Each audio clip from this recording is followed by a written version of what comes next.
tidak ada pengangkatan honorer yang baru P3K di masa itu ya.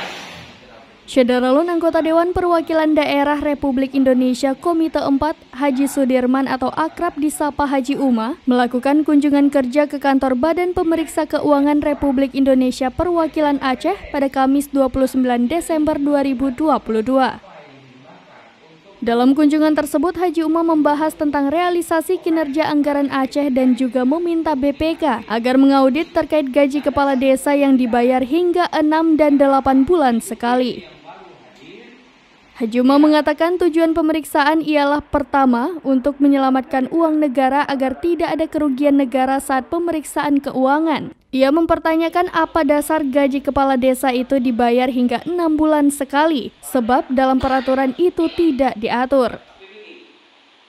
Menurutnya, jika gaji tersebut telat dibayar bukan 1 bulan sekali, tentu akan berpengaruh pada kinerja kepala desa. Karena itulah ia meminta agar BPK melakukan audit perihal kinerja realisasi anggaran Aceh yang lebih dirasakan oleh rakyat. Dari Banda Aceh, Indra Wijaya, serambinews.com.